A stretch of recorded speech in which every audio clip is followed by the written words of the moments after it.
skateboarding was so like, it was so big, and it was such a production, and Pal Peralta, and even Santa Cruz, all those guys, they had really major budgets to their films. Wheels on Fire, Streets of Fire.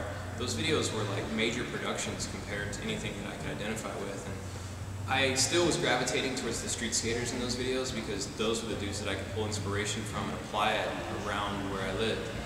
But in the early 90s when, from like 1990 when like, the H Street video, Shackle Me Not, Hocus Pocus came out, and then, directly following Rubbish Heap and Blind Video Days, that era of skateboarding seemed so critical because they were encouraging skateboarders everywhere to go out and make it happen yourself.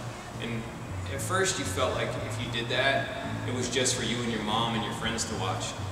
But after they did it and made skateboard videos that were legit, that all your friends and everybody was watching constantly, and they made them with like home VHS cameras, it was a really big shift in what you felt was possible. And all of a sudden the Sponsor Me video, came into play right around that time. And I think the early 90s, being able to, getting the impression that it was okay to film, on VHS cameras and, whatever, 8mm cameras. I think getting the okay and the feeling of that was okay was just such a huge movement in skateboarding. And it definitely moved me and opened up a lot of doors, Sponsor Me videos and us filming our own videos and thinking that, that was something that was like worthy of being done. I think that inspiration was like really, really key. I think that it's gone through waves of like, it being like really DIY and then things getting polished again and then going back to, getting really DIY. I think we are still, that still has an impact on what we're doing now, but now things are getting more polished again with HD, and there's definitely a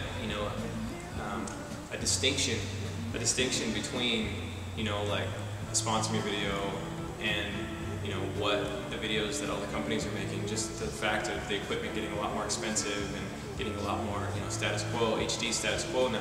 Kids are starting to get HD setups out there, but they haven't all gotten them yet, and they don't all have, what it takes to make a professional quality video. So I think that we're going to see another wave of that, DIY, but it'll be like kids now have HD cameras and they now have all the equipment that, the pros have. So I love skateboarding for better or worse.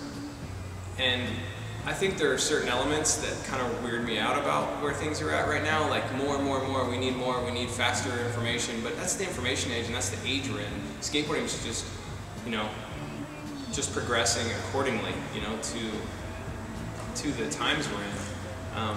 But I mean, there's certain elements that kind of weird me out a little bit, like kids are so hung up with being sponsored, and again, it goes through waves. Now they're really hung up on what type of gear you have and what type of shoes you have and whatnot. And I mean, that was an issue when you were a kid, but individualism was supported a lot more. It seems as if you don't have like certain shoes and a certain style and a certain kit, you're like super cut again. It's very similar to the early to mid 90s, and I think it's time for a new generation to kind of break that mold as well. And, I mean, as far as the progression of skateboarding, where it's gone, I mean, it's insane. It's like watching Street League contests and watching, the current state of contests and how consistent dudes are and how gnarly they are. It's like, that's insane how far that's gone and how much that's progressed. And I can't do anything but be in awe of that. Like, it's just amazing, But there's still people out in the streets, like, fighting and trying to make video parts and trying to make it happen. So I can really relate to that, obviously, because that's where I came from. So I feel like I'm hyped on where things are.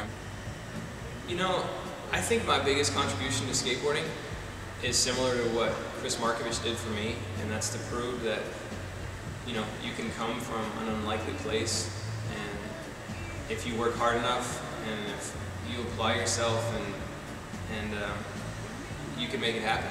Anyone can make it happen.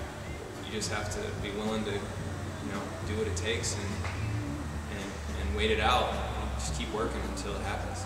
And I think that's been my biggest contribution. Is just encouraging other kids to follow their dreams and make that happen. As far as what I've done skateboarding-wise, like I don't know that stuff. That's not for me to say. But I do know that I'm really thankful to be here. I'm super thankful for everyone that supported me to make it possible.